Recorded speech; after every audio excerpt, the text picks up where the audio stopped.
Hello there, KSA Adam here. Wanted to jump on and share something with you. As I've been working with buyers over the years, I've found that they tend to forget a few things before they look to purchase their home. So I wanted to go over 11 tips if you're thinking about buying a home in 2019. So tip number one, sit down with a local real estate agent and take a buyer consultation. This will be really beneficial to go over your goals and understand what is going to be the best fit for you and what your idea of the purchase is. So you can go over, all the different details as far as what size home, how many bedrooms, how many baths, and he can go ahead and create a search for you specifically to those parameters. And then you can start to, get familiar with those neighborhoods and the price points and go from there. All right, number two, think about the long term and the resale value of the property. Although it may fit your situation at that very time, you do want to consider how your life may change over the course of the next 5 to 10 years. You may have an in law moving in with you, or you may be planning on having kids. So try and consider, thinking about those things if you need more bedrooms or more space in the event that something could change down the road. All right. So, number three, make a home buying checklist. So sit down with whoever you're looking at buying the house with, or if it's just you, and write out what your needs are, what you'd like to have, and what you definitely do not want to have. And as you go through homes, you can go ahead and check those items off, and then you can go back and compare notes, and that'll help you understand.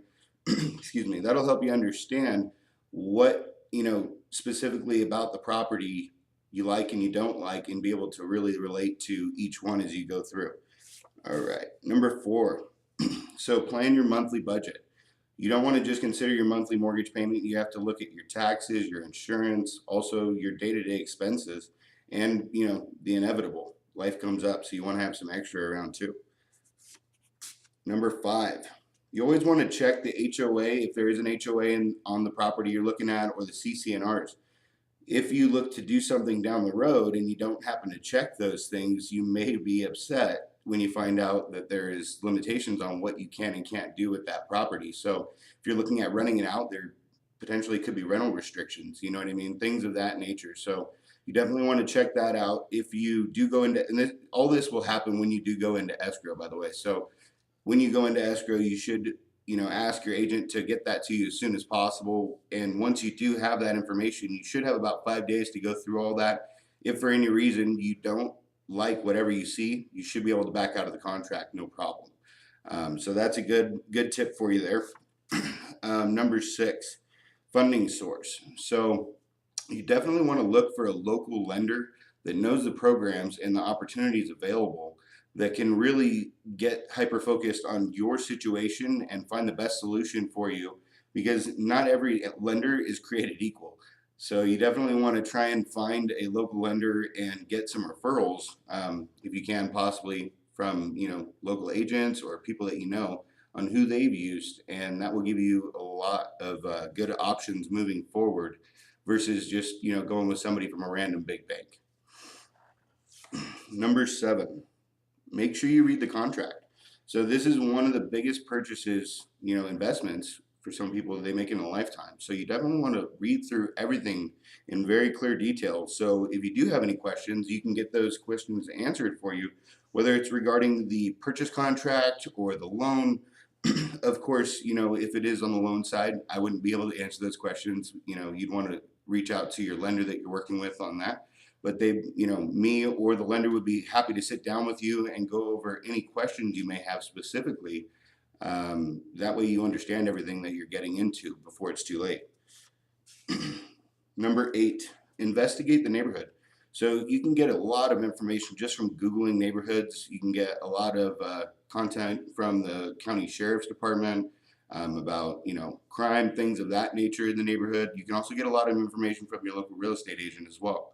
So doing some research is a great idea, especially if you're not from the area. It's definitely good to know what you're getting into beforehand.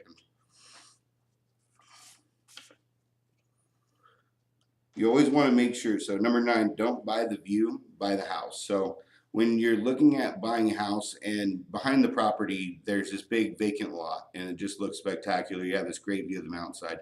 Well, one day that potentially could be built on and you could lose that view. So make sure you like the house for what it is and not just the view, because that view could actually be taken away. If you do get a view with the house that can't be taken away, then that's a total bonus. You know what I mean? All right. Number 10, don't be fooled by staging. So people will tend to stage properties that need a little bit extra tender love and care to try and hide things sometimes, or even just place something in a place, that makes that room look really cool, but that light may not even have an outlet, so you can't even plug that light in. So make sure you pay attention to the home itself and the layout, and don't focus on the staging.